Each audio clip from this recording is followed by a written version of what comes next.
પુસ્તકનું નામ ઉપાસનાની જીવનની અનિવાર્ય આવશ્યકતા. લેખક પંડિત શ્રીરામ શર્મા આચાર્ય. જીવનમાં ઉપાસનાને પણ સ્થાન મળવું જોઈએ.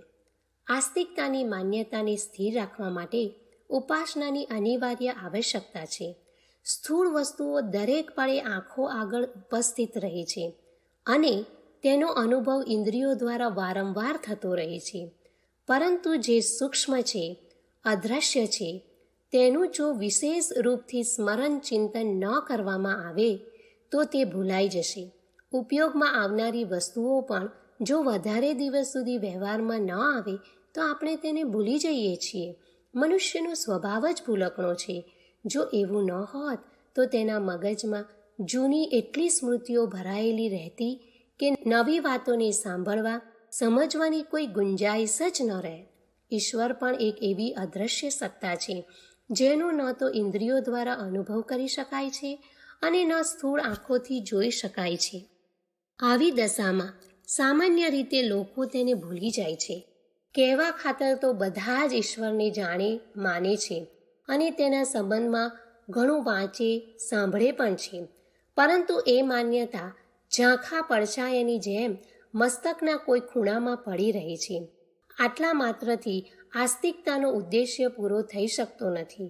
કુવિચારોને રોકવા અને કુકર્મો ઉપર અંકુશ રાખવા માટે ઈશ્વરની એક સ્પષ્ટ સ્મૃતિ આપણા હૃદય પટલ ઉપર અંકિત રહેવી જોઈએ અને એનું એવું જ ધ્યાન રાખવું જોઈએ જેવું કે આપણે આપણા ઘરમાં રહેનાર કુટુંબીઓનું રાખીએ છીએ. એના વગર ઈશ્વરનો ભય તથા પ્રકાશ આપણા અંતઃકરણમાં સ્થિર રહી શકશે નહીં. આસ્તિકતાનો ઉદ્દેશ્ય ત્યારે જ પૂરો થઈ શકે છે જ્યારે આપણે ઈશ્વરની સહચર સાથીના રૂપમાં અનુભવ કરીએ છીએ. કુવિચાર આવતા જ, કુકર્મની ઈચ્છા જાગૃત થતાં જ ભગવાન આપણી સમક્ષ ધર્મોપદેશના રૂપમાં, ન્યાયાધીશના રૂપમાં, પોલીસ અધિકારીના રૂપમાં હાજર થઈ શકે તો જ કુમાર્ગ તરફ આગળ વધતા પગલાં અટકી શકશે.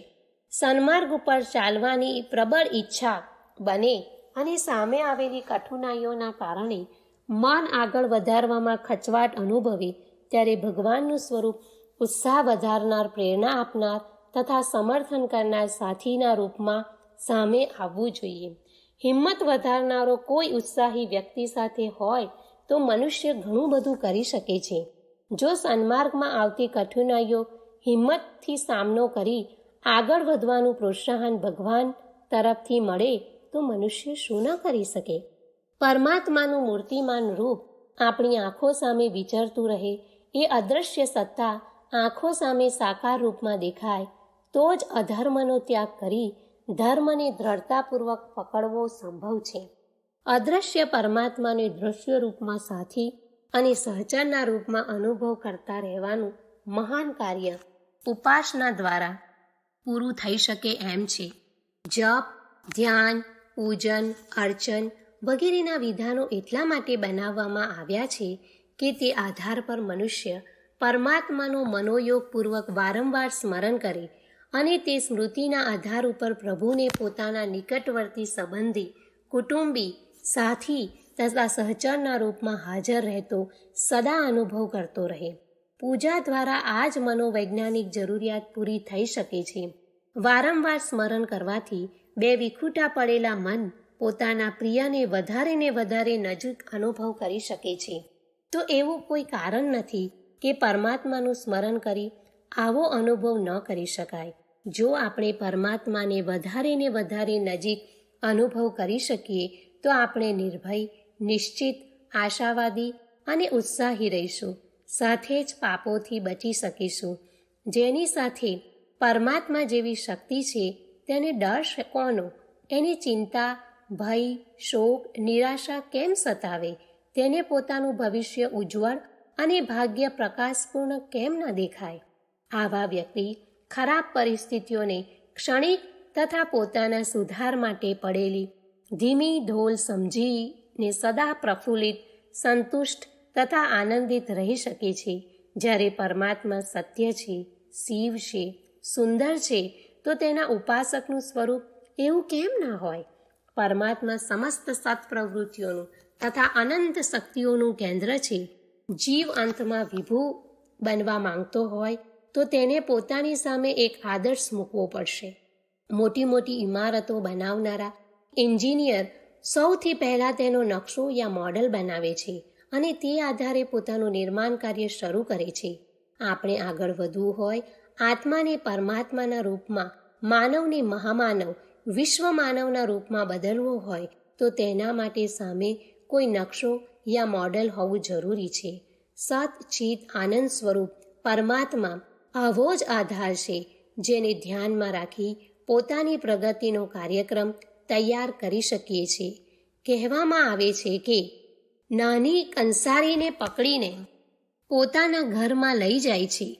કંસારી દરરોજ તેનું ગુંજન સાંભળે છે અને રૂપ જુએ છે. પરિણામે ધીરે ધીરે તેનું સ્વરૂપ પણ ભૃગુ જેવું બની જાય છે. જૂના ધર્મ પુસ્તકોમાં આ દૃષ્ટાંત કેટલીય જગ્યાએ જોવા મળે છે. વાત એટલા અંશે સાચી છે એ શોધનો વિષય છે, પરંતુ આત્માના સંબંધમાં આ વાત 16 આના સાચી છે.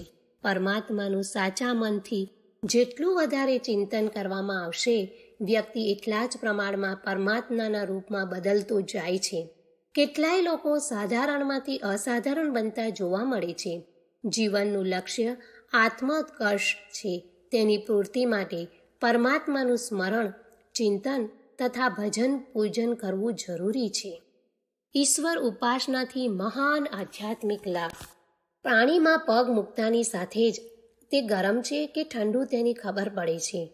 આગ પાસે બેસનારાની ગરમી લાગવી સ્વાભાવિક છે. કોઈ પણ વસ્તુની સમીપતા મનુષ્યના જીવનમાં પોતાનો વિશિષ્ટ પ્રભાવ છોડે છે. ખરાબ લોકોની સોબતથી સદ્ગુણી વ્યક્તિ પણ તેના જેવો બની જાય છે અને તેનું પતન થાય છે.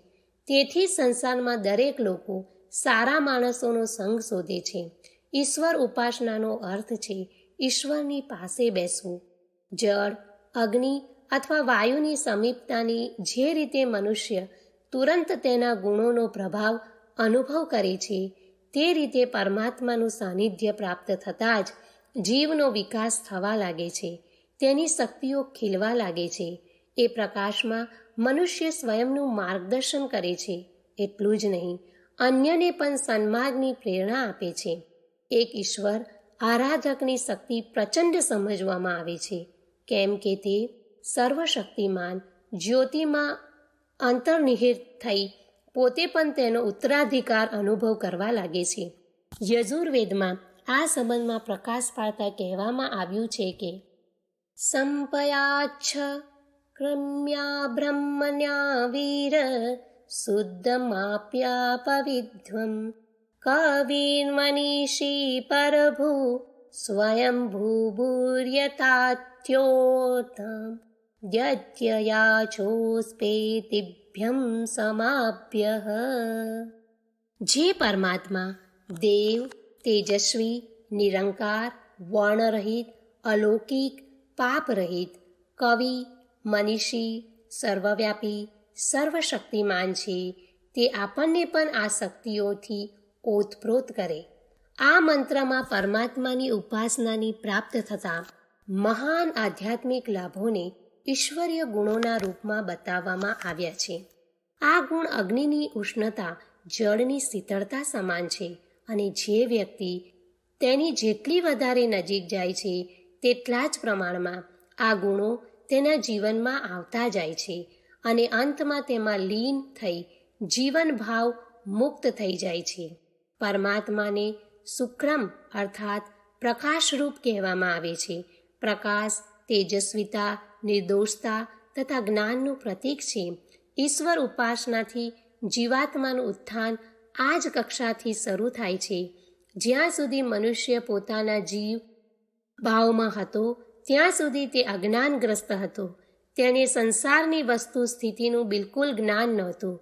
થોડા ઘણા ક્ષણિક સુખોની પૂર્તિને જ તેને પોતાના જીવનનો ઉદ્દેશ્ય સમજી લીધો હતો અને ભોગોમાં લિપ્ત હતો. આ કારણે તેનું જીવન દોષયુક્ત પણ હતું. ભોગ શારીરિક રોગ, શોક પેદા કરનારા હોય છે. તેનાથી ઇન્દ્રિયોની શક્તિ નાશ પામે છે અને મનુષ્ય ઘડપણ તથા મૃત્યુ તરફ આગળ વધે છે. ભોગોથી જ્યાં શારીરિક વ્યાધિઓ વધે છે, ત્યાં માનસિક ચિંતાઓ પણ વધે છે. આ ચિંતાઓ મનુષ્યને બંધનોમાં બાંધે છે, પરંતુ જ્યારથી પરમાત્માના શુક્રમ અર્થાત પ્રકાશ તત્વને તેના જીવનમાં પ્રવેશ કર્યો, ત્યારથી તે સાંસારિક ભોગોની નિરર્થકતા અનુભવવા લાગ્યો. હવે તેને ક્ષણિક સુખ નિરર્થક લાગે છે અને તે દેવી પ્રકાશમાં પોતાનું જીવન લક્ષ્ય નિર્ધારિત કરે છે. તે જુએ છે કે જ્યારે મને સુખ અને અસીમ સુખની ઈચ્છા છે, તો હું આ ક્ષુદ્ર વાસનાઓ પાછળ કેમ ભટકતો રહું? એવા પણ પ્રશ્નો તેના જીવનમાં ઉઠે છે, જેનાથી સંસારમાં ગૂઢ રહસ્ય અને મનુષ્ય જીવનની પરલોકતા તરફ વિચાર દોડવા લાગે છે. આ જ્ઞાન જ પરમાત્માનો પ્રકાશ છે. તેને જ તેની કૃપા માની શકીએ છીએ. પરમાત્માનો આ પ્રકાશ મેળવ્યા વગર મનુષ્ય જીવનનો ઉદ્ધાર સંભવ નથી. પ્રકાશ જીવનના વિકાસની પ્રારંભિક અવસ્થા પણ છે અને અંતિમ પણ. આરંભિક એટલા માટે કે જીવની શક્તિઓનો વિસ્તાર અહીંયાથી જ શરૂ થાય છે.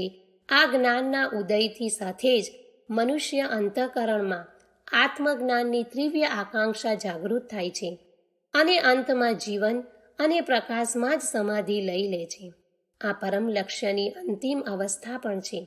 તેથી વેદશાસ્ત્રોમાં જ્ઞાનના મહત્વનું સર્વોપરી માનવામાં આવ્યું છે અને તેના વગર મનુષ્યને પશુ જેવો બતાવવામાં આવ્યો છે.